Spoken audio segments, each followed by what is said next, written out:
Everyone, welcome back to my channel. আর আমি হচ্ছি ঝর্ণা। আশা করছি তোমরা সবাই খুব ভালো আছো। আমি এইমাত্র ঘুম থেকে উঠেছি আর এখন বাজে ঘড়িতে 8:30। একদম ঘুম ভাঙতে চাইছিল না, তাও ঘুমটাকে টাটা বাই বাই করে আমি উঠেই পড়লাম।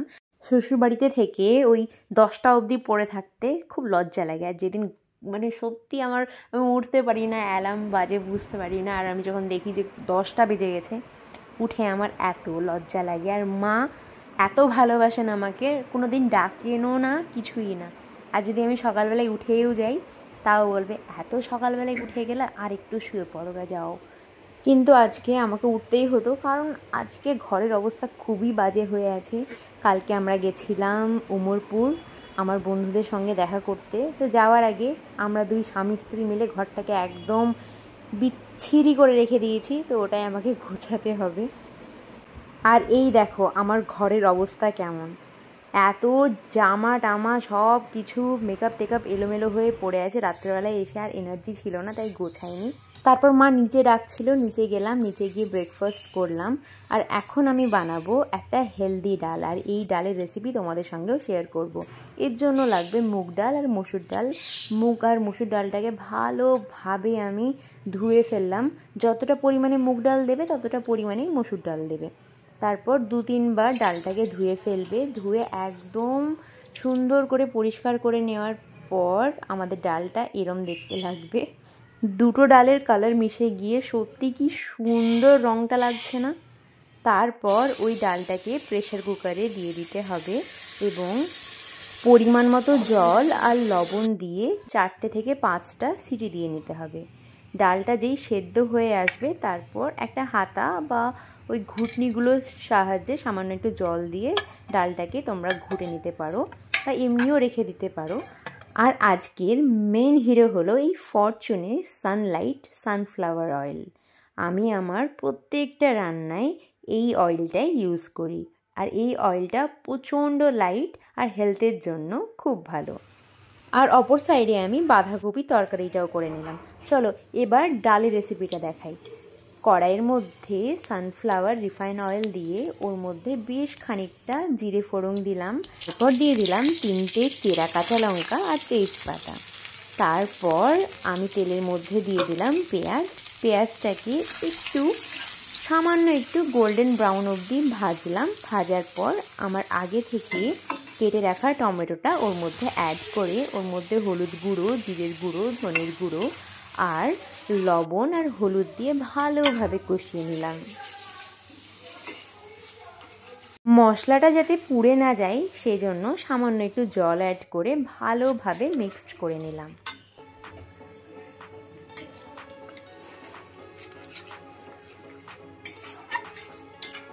আমার মশলা ভালোভাবে কষে গেছে। এবার ডালটাকে সেই মশলার মধ্যে অ্যাড করে দেব। ডাল বানানোর সময় আমি প্রথমে 2 হাতা ডাল দিয়ে প্রথমে ওই মশলাটার সঙ্গে ভালো করে মিশিয়ে নিই, তারপর সমস্ত ডালটা ওই মশলার মধ্যে ঢেলে দিই। এতে কি হয়, আমার মনে হয় যে সমস্ত মশলা সব ডালের সঙ্গে ভালোভাবে মিশে যেতে পারে। আর এদিকে আমার ডালটা ফুটে গেছে। এবার আমি 1 চামচ মতো ঘি দিয়ে দেবো। আর এই ঘিটাই এই ডালটার মধ্যে সবথেকে ভালো ফ্লেভার অ্যাড করবে, আর এটা কিন্তু শেষে দেবে। এইদিকে আমাদের বাঁধাকপির তরকারিও হয়ে গেছে আর ডালটাও হয়ে গেছে। এরই মধ্যে আব্বা ফলের ব্যাগটা নিয়ে এসে আমাকে দিল, তাই আমি আমার মতো গুছিয়ে সব কিছু রেখে দিলাম। ইদানিং আমরা সবাই প্রত্যেক দিন ফল খাওয়ার চেষ্টা করি আমাদের হেলথের জন্য। তারপর ওপরে চলে গেলাম, কারণ এখনও আমার ওপরটা গোছানো হয়নি।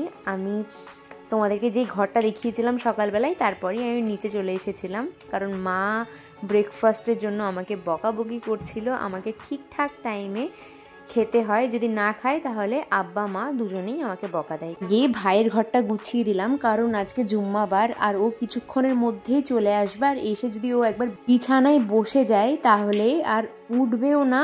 আর উঠে যে আমি ওকে যে বলবো যে তুমি ওঠো আমি বিছানাটা ঠিক করে দিই, সেটাও করবে না। তাই আগে ওর বিছানাটা রেডি করে দিয়ে এলাম। তারপর আমাদের ঘরটা খুব তাড়াতাড়ি আমি গুছিয়ে ফেলছি, কারণ ফারাদও কিছুক্ষণের মধ্যেই আসবে। তাই আমাদের ঘরটাও পরিষ্কার করতে হবে, আজকে জুম্মাবার, ওরা নামাজ পড়তে যাবে সবাই মিলে। তো আমি ফটাফট ঘরটা গুছিয়ে নিই, তারপর তোমাদের সঙ্গে আবারও দেখা করছি। আর এইদিকে আমার ঘরটা ক্লিন হয়ে গেছে। আর সত্যি আজকে না ঘর গোছাতে গিয়ে এত বিরক্ত লাগছিল, কারণ সব কিছু খিচিবিচি হয়ে পড়েছিল। কালকে আমরা যেহেতু ঘুরতে গেছিলাম, কিছুই ঠিকঠাক জায়গাতে ছিল না। আমাদের ঘরেও আমি প্রথমে বিছানাটা করে দিলাম, যদি ফারাদ আসে তাহলে ও বিছানায় বসতে পারবে, সেই জন্য তারপর আমি এসব গোছাবো। আর এই দেখো আমি চুড়ি বের করেছিলাম কালকে।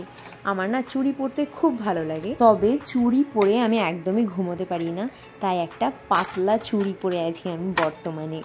এটাই আমার বেস্ট মনে হচ্ছে। আর এই দেখো ফারাদের স্ক্রাব। ও যখন কলকাতার আমরির ইমার্জেন্সি ডিপার্টমেন্টে ছিল, তখন ও কিন্তু এই স্ক্রাবটা পরে ডিউটি করতে যেত। আমার এই স্ক্রাবটা খুব পছন্দ, কারণটা হলো এই কালারটা। আর তার থেকেও পছন্দের জিনিসটা হলো এই যে এত সুন্দরভাবে ওর নামটা লেখা আছে এখানে। আর আমার মনে হয় ওকে সব থেকে বেশি এই স্ক্রাবটা পরে মানায়। চলো তোমাদেরকে তো দেখানো হয়ে গেল, আবারও যত্ন করে ভাঁজ করে রেখে দিই। এইদিকে ওর টাওয়ালটাও আমি রেখে দিলাম, কারণ এসেই ও এটাই খোঁজ করবে। কি হলো? কিছু না। দিন কেমন গেল? দিন তো হয়নি, দিন তো শুরু হলো। সবে তো শুরু দিনে। স্টার্টিংটা কেমন গেল? ঠিকঠাক। তাড়াতাড়ি জুম্মার নামাজ পড়তে হবে, আজান দিয়ে দিল। তোমার টাওয়াল রেখেছি আমি এখানে, আর তোমার পাঞ্জাবি বের করে দিচ্ছি। ঠিক আছে, তুমি স্নানে যাও। কোনটা পরবে আজকে? এখন একটা। আচ্ছা নিয়ে আসছি আমি। কি এটা? ও বিস্কিট পেলা একটা নতুন ধরনের। এই বিস্কিটটা নিয়ে এসছো? ভাইও নিয়ে এসছে জানো? হ্যাঁ। সেম বিস্কিট হয়ে গেল। আপনার জন্য পাঠিয়ে দেবো, পাপা আসবে।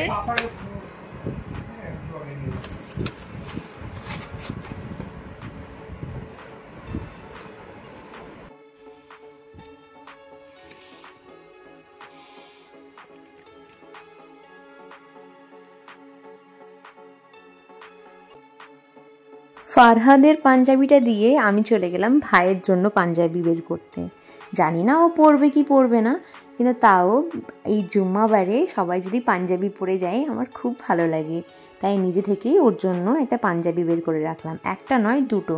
এর মধ্যে ওর যেটা পছন্দ হবে ও সেটা পরে যাবে।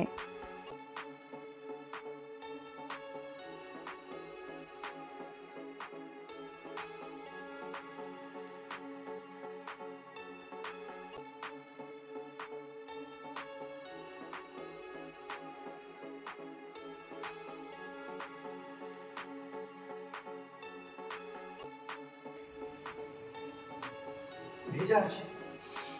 আচ্ছা সাবধানে যাও।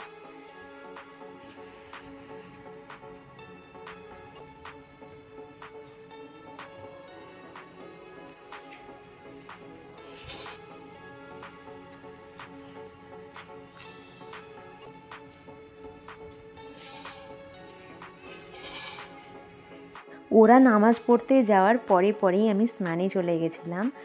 মা জুম্মাবারের দিন তাড়াতাড়ি স্নান না করলে খুব বকা দেয়, তাই আমি বকা খাওয়ার কাজ না করি আগেই গুড গার্ল হয়ে স্নান করে নিয়েছি। আজকে আমি একটা সুন্দর রানী কালারের কুর্তি পরেছি, কারণ আজকে আমাদের বাড়িতে সন্ধেবেলায় আসবে আমার পাপা।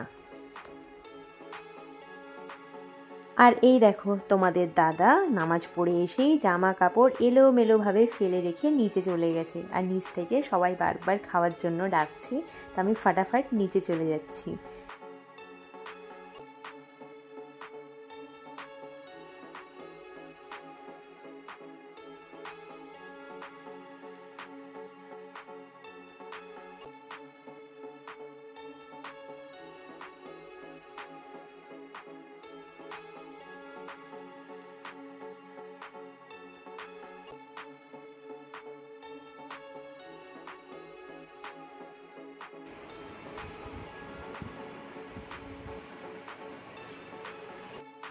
আজকে আমার ভাই ফেসিয়াল করে এসছে, চুল দাড়ি কেটে। কি ব্যাপার রিমন? পুজো আসছে তাই একটু। মোটেও না, কিছুতে ব্যাপার আছে। আবার বলছে কলকাতা যাবো। কাটবো না। কিসের জন্য কেটেছো? ফেসিয়ালও করে এসছে। ফেসিয়াল কোথায় টাকা পাবো? টাকা পয়সা আছে নাকি? তুমি আমাকে বলেছো 150 টাকায় সব হয়ে গেছে। অ্যাপোলোটাকে 70 টাকা দিয়ে কিনে আনবো, ওটা দিয়ে ফেসিয়াল করবো। মোটেও না, মোটেও না। 150 টাকা দিয়ে চুল দাড়ি ফেসিয়াল, তাহলে ভাবেন কি কি মানে কিভাবে করিয়ে এসছে সেলুন থেকে। কিন্তু যাই হোক, বিশাল ফর্সা লাগছে আজকে। টাকা একটু দর্শকদেরকে দেখিয়ে দাও। সবাই বলছিল রিমন কই, রিমনের জন্য একটা গিফট আছে। ওই কপিরাইট চলে আসবে, ওটা বাজিও না। তোমার জন্য আমি একটা গিফট নিয়েছি। গিফট নাই, যা দিবা হ্যান্ড ক্যাশ। ক্যাশ না, এখন একটা গিফট নিয়েছি। তুমি যদি আমার সমস্ত কথা শোনো। তোমাকে আমার চেনা হয়ে গেছে, তুমি গিফট তখনই দিবা, তোমাকে কেউ কিছু দিবে, তোমার দরকার থাকবে না, তারপরে আমাকে দিবা। মোটেও না। এটা সবাই চিনে গেছে, আমিও চিনে গেছি, সামিজাও চিনে গেছে, আপিও চিনে, দাদাও চিনে। মোটেও না। আর বাকি কেউ চিনে না, কেন তোমার আসল রূপ তারা কেউ দেখেনি। হ্যাঁ হ্যাঁ হ্যাঁ, মোটেও না। আর আরেকটা কথা, রিমনের বহু প্রত্যাশিত, কি যেন কি বলে, প্রত্যাশিত তো বলে, বহু দিনের পছন্দের একটা গিফট আমি ওর জন্য নিয়েছি, মানে নিব ভাবছি। এবার যদি ও আমার সাথে ভালো ব্যবহার করে, ও যদি আমার ভিডিওতে মানে আমার সাথে ভিডিও করে, টিকটক বানায়, তাহলে ওকে দিই। করবো না, নিবো না, লাগছে তোকে।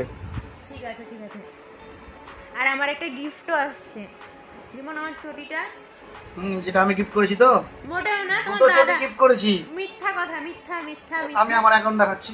তোমার অ্যাকাউন্ট তুমি দেখাতে পারো, তুমি অর্ডার দিয়ে দিয়েছো, কিন্তু ওটা তোমার দাদা দিয়েছে আমাকে। এই যুগে কেউ পাগল আছে যে কেউ টাকা দিবার কেউ অ্যাকাউন্ট রিচার্জ করবে? পাগল মনে হয়। এই জন্য না বলে না যে তোমরা শুনে নাও, কোনো মেয়েকে এই জন্য কোনো গিফট দিতে হয় না। এই রিমনটা খুব মিথ্যাবাদী, তোমরা শুনে নাও আমি বলি। যদি মিথ্যা কথা বলে, আমি কি জুম্মাবার মিথ্যা কথা বলবো? ওরে জুম্মাবারের মিথ্যাবাদী রে। নামাজ পড়ে এলাম, এখন উজু টুজু কিছু ভাঙেনি, মিথ্যা কথা বলবো না। মাথায় নাই টুপি, নামাজ পড়তে গেছিল। এবার রিমন কি করে, আরেকটা কথাও বলে দিই, আমি ওই কথাটা তো বলবোই। আমিও বলবো, লাও আমি তো বলবোই, বলবো। কলকাতা কি করে ঘুরে বেড়াচ্ছি না, বলো কলকাতায় আমি কি করে ঘুরে বেড়াচ্ছি না? কই আমার পার্সেল দাও। এই তোমার পার্সেল। এই সিনেমে তোমার পার্সেল ছিল না? আমার আসেনি, আমার আসেনি। মিথ্যা কথা বলছো, নিচে রেখে এসছো। না, আমি কি এটা ফেসে গেলাম? এটা তো তোমার। মানে আগে যেন দাদাকে পাঠাতাম নিতে। এই আমার পার্সেলটা আসেনি না, মায়ের কাছে রেখে এসছো। আরে আসেনি, আমি তো ভাবছিলাম তোমারটাই। আল্লাহর কি রাখাও, আল্লাহর কিরা, তোমার কিরা নিজে ফেসে গেলাম। ওর প্ল্যান ছিল, এটা ওর ক্যাশ অন ডেলিভারি ছিল। হ্যাঁ, তো ওর প্ল্যান ছিল যখন ওর পার্সেলটা আসবে, ও তখন বাড়িতে থাকবে না, তখন হয় মাকে, না হলে ফারাদকে, না হলে আব্বাকে বলবে পার্সেলটা রিসিভ করে রাখতে, দিয়ে পরে আর টাকা পাকা দিবে না। তো আজকে ও ভেবেছে আমার পার্সেল এসছে, গেছে আমার পার্সেল আনতে, দেখছে ওর পার্সেল চলে এসছে, টাকা ওকেই দিতে হলো। ফেসে গেছে। দাদা, দাদাকে ডেকে নিয়ে আসি, পার্সেল খুলবো একসাথে, দেখবো না? দাঁড়াও না, খুলবো না মানে দাঁড়াও। ছুঁড়ে দেবে, ছিঁড়ে দেবে, তখন বুঝতে হবে।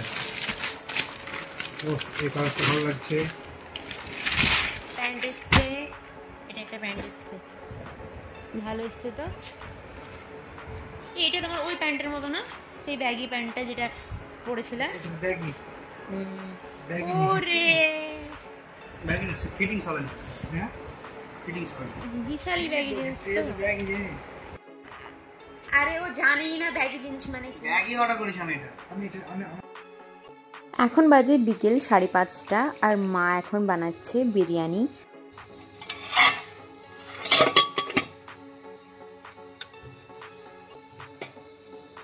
রিমনের পরে পরেই আমারও পার্সেল চলে এসেছিল, এখন আমি ওটা খুলে দেখব।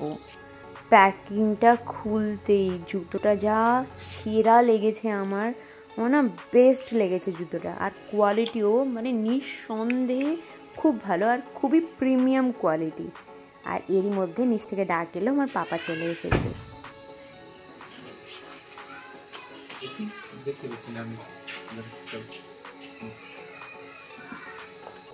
পাপাকে চা নাস্তা করানোর পর পাপার আব্বা চলে গেল একটু বাইরে ঘুরতে। আর এদিকে আমার বহু অপেক্ষিত একটা পার্সেল এসছে, খুব খুঁজে খুঁজে আমি এই জিনিসটা পেয়েছিলাম। তো এটা এর মধ্যে কি আছে সেটা আমি তোমাদেরকে একটা শর্টস ভিডিও বানিয়ে দেখাবো, আজকে দেখাবো না। আর পার্সেলটা এত যত্ন করে ওরা এত সুন্দরভাবে পাঠিয়েছে, একটা জিনিসও নষ্ট হয়নি।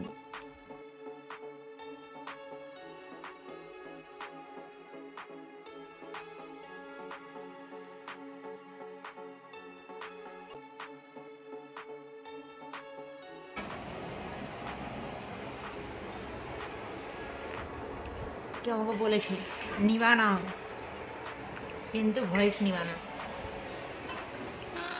আর কি লাগছে এবারে ভিডিওতে চুল দাড়ি কেটে।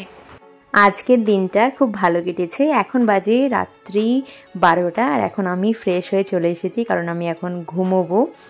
আর চলো আজকের ভিডিওটা আমি এখানেই শেষ করছি। ভিডিওটা কেমন লাগলো সেটা অবশ্যই কমেন্ট করে জানিও। ওকে, বাই বাই।